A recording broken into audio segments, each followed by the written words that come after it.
Нэг амьсгаагаар. За юу цаана guys. Хайр ба өхөл роботын 3 дугаар улирлын хамгийн сүүлчийн анги болох Жибаро. Жибаро нь нуурын голд зогсон бүжиглэн дуулж буй нэгэн эмэгтэйгээр эхэлдэг. Энэ бол домогт усны дагна Жибаро байлаа. Гаднаасаа үзэгсэндээ харагдавч түүний бие бүхэлдээ цэвэр алтан харьсаар бүрхэгдсэн бөгөөд тансаг үнэт эдлэлээр чимэглэгдсэн байв. Түүний сэтгэл татам бүжиг дуу хоолойг сонссон ирчүүд галзуурдаг бөгөөд Жибарог харсан эр хүн амьд буцаж ирдэггүй гэсэн домог байдаг ажээ. Энэхүү мангасыг устгахаар сүм хідээс хитэн цэргүүдийг илгээв. Тэд нуур төрмөгцөөл Жибарог хаахаар салан хөдөлдөг. Удалгүйнийг нь дүлий зэрэг нуурын эргээс алтан хайр сольж амандаа хийж үзэхэд үнэхээр цэвэр алт болохыг нь олж мэддэг. Үүнийг мэдсэн цэргийн дарга бүх цэргүүдийг цуглуулж бурхны нэрээр тангараг өргүүлэн дайралт хийхээр бэлтгэв. Яг энэ үед нь Жибаро гарч ирэн өөрийн гоо үзэсгэлэн гайхуулж эхэллээ. Ирчүүд бүгд л түүнийг хараад алмаар нь татагдав. Гэвч удалгүй Жибаро аимшигтай чарлаж сүнс булаадаг бүжгээ эхлүүлв. Цэргүүд чихэд арсан жайл хэдийн оройтсон байдаг. Тэдний оюун санаа эмэгтэйчүүд алт мөнгөний хий үзэгдэлд автсан бөгөөд удалгүй бие биенээ хядаж эхлэв. Хэсэг хугацааны дараа нуурын ус цусаар будагджээ. Аллага үргэлжилсээр байхад Жибаро нуурын гүн рүү ухардаг. Хараагүй мэд цохроор дайрж байсан цэргүүд ус руу орж ивсээр удалгүй 100 гаруй цэргээс ганцхан дүлий цэргэл амьд үлддэг. Жибаро амьд үлдсэн тэр хүнийг анзаарч дахин чарлан өөрлөгөө татахыг оролцдог. Гэвч цэрэг ямар ч хариу үйлдэл үзүүлээгүй зэрэгцээ тэр бүр Жибарогийн өвдөс огт автаагүй байдаг. Өмнө нь хизээж өөрийнх нь гоо үзэгслэн үл тоосон эр хүнтэй таарч байгаагүй Жибаро гайхаж эхлэв. Тэр бүр өөрийн дур булаан байдалтай хүртэл эргэлзэх шахдаг. Уурлаж бухимдсан Жибаро усны гүн рүү буцсан шумбав. Харин дүлий зэрэг хамт явсан хүмүүсээ бүгдийг нь алдснаа ойлгоод айсандаа морин дээр мордон зүхтаж эхэлдэг. Гэвч яаран давхиж явахдаа байн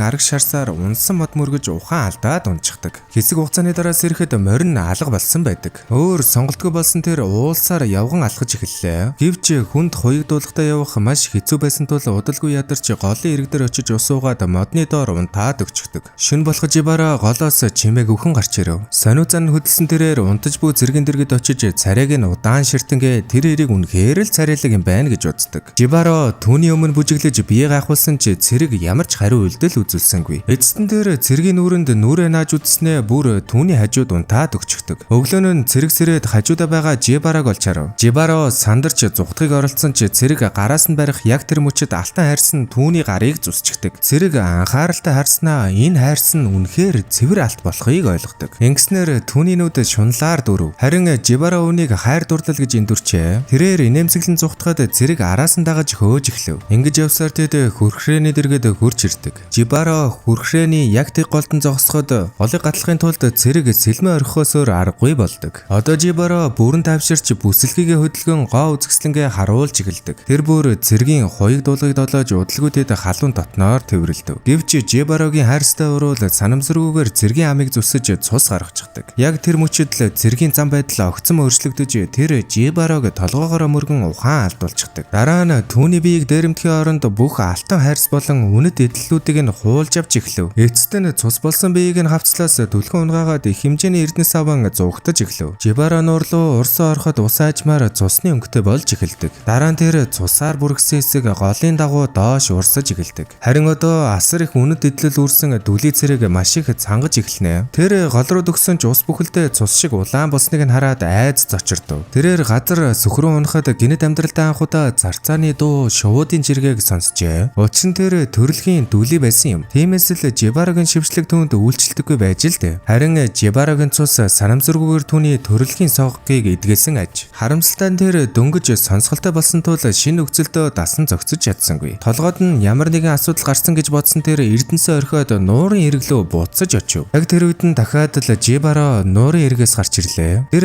усан туссан өөрийн зэрэмдэг болсон төр төрхийг хараад асар ихээр шаналж байв. Дайснаа нь өмнө нь байгааг харсан тэр даруул Жибаро шившлэгээ хэрэглэв. Одоо сонсголтой болсон цэрэг түүний өвдсийг эсэргүүцэж чадсангүй. Тэр өөрөө ирэхгүй бүжиглэж эхлэн нуурын хамгийн гүн хэсэг рүү төгсөөр л байв. Эцэст нь бусад нөхдийнхээ адил хүсэл шунлын нуур тунаж амиа алдснаар энэхүү түүх маань дуусна. Энэ анги нь шунал хүсэлд очиад шунхаацан эцтэй хүнийг өөрийг нь сүрэлдэг тухай өгүүлж байна. Жибаро хайрыг хүссэн бол цэрэг зөвхөн алтыг харсан бөгөөд эцэст нь хоёулаа эмгэнэлт хувь тавилантай тулгарч байна шүү дээ. За энэ хүрээд хайр ба өхөл роботын 3 дугаар улирал дууслаа. Залхуураад тэгээд нэг нэгээр нь л хийгээ явчлаа. Юу гэж бодсон болон энэхүү 3 дугаар улирлын ангиудын хамгийн гоё нь аль байсныг комент хэсэгт үлдээгээрэй. За тэгээд мэдээж 4 дугаар улирал гэж бас байгаа. Лайк, шеэр, комент, саб энтрээ харж байгаа л 4 дугаар улирлаа эхэлцгээе. Тэр хүртэл бай бай.